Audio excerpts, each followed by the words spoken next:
Hello again, Andy with HandyANdy Handyman. Welcome back to another quick project run through.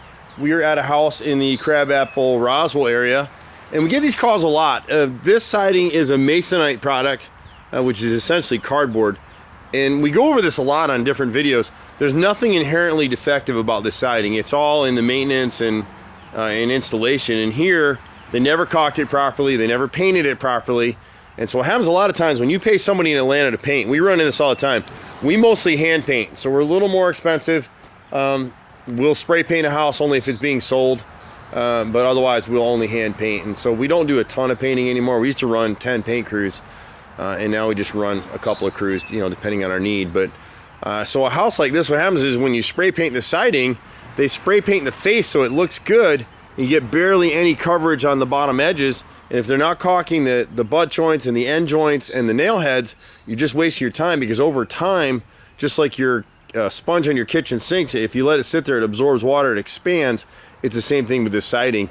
And so they've got a few things going on. When you look at the siding, most of it, the bottom edges are good. They're tight where they've been protected and out of the weather. So none of this needs to be changed. And the advice that we give customers is whether I own the house or not, it doesn't matter to me. I approach it as if I'm the homeowner.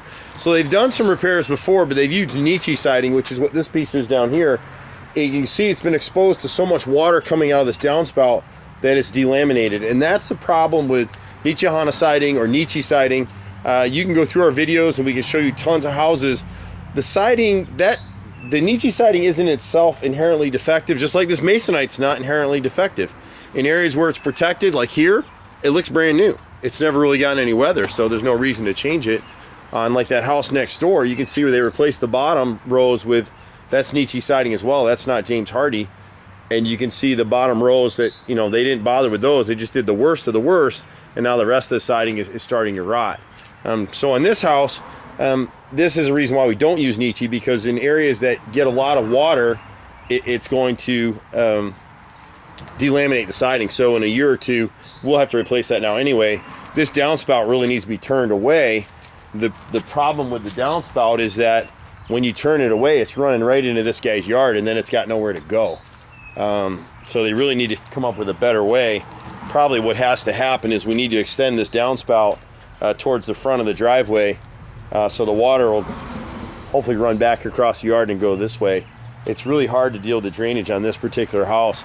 Same with this downspout over here. The downspouts on the house are actually too small. They should be 3x4s, and these are 2x3s, so they don't handle as much water.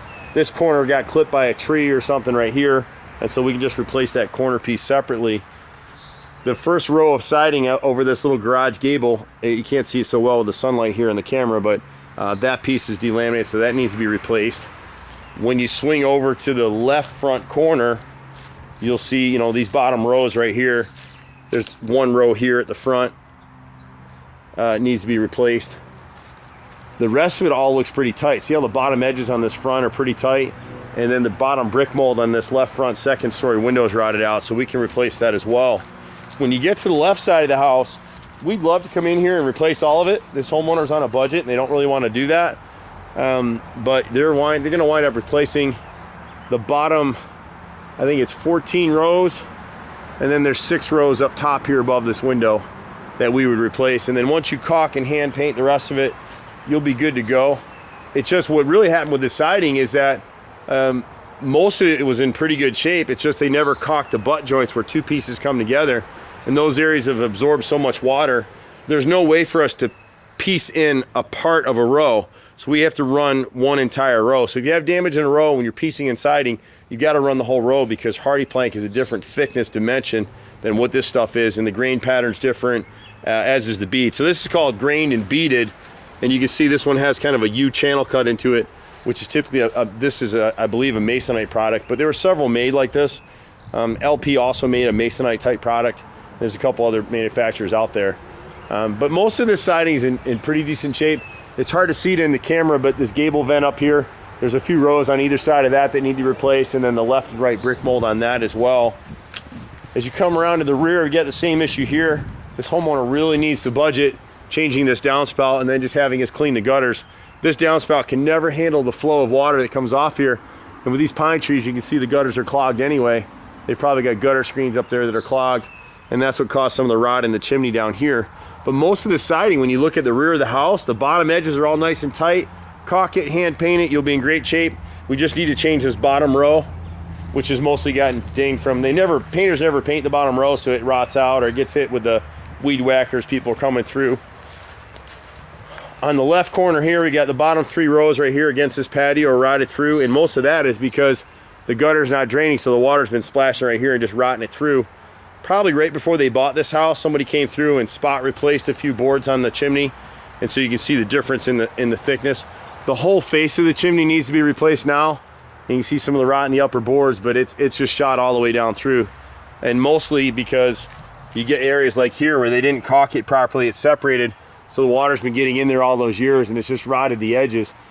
You can kind of see the wrinkling a little bit as you go up through. And the problem with masonite siding and LP2 is you can't always tell from the ground. Get your ladders on it and the ladder will go right through the siding. And we've had that happen plenty of times. On the left side, most of this is pretty good. The bottom edges are tight. I wouldn't worry about replacing. There's a couple pieces right above the gutter that need to be replaced. And again, this downspout is again too small. It's a 2x3 instead of a 3x4. On the right side of the house, you're looking at replacing about 20 rows of siding over here as well. It starts in with this row right here, which is number 6, I think. 6 and 7, and then it skips up to 9, and then it goes up to somewhere around the bottom edge of this window. And there may be a few boards up in here that we may have to come back and address, but mostly caulking and painting this should hold them over. You know, this homeowner is thinking of selling in 4 or 5 years. Doesn't really make sense to come in here and spend $30,000 to replace all the siding when you can spot replace it, do a bang up paint job, and be in much better shape. So this is what we do all the time. But even this house, if it were our house, we would replace most of the siding.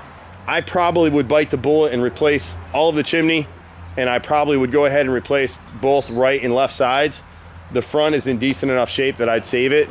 But piecing it in combined with hand painting will allow this homeowner to save some money and move along with what they're trying to do. We've done this for 25 years in Atlanta. I'm a 4th generation contractor. HandyANDY's been here a long time. We pretty much do everything. The one caveat with us is just be patient with us. We're super busy. You can catch us at 770-912-2829. I'm Andy, happy to help you any way we can. You can catch our videos online. We do a little bit of everything, so just ask, but again, just be patient with us. And again, we'll be happy to help you any way we can. Take care. See you at the next house. Bye for now.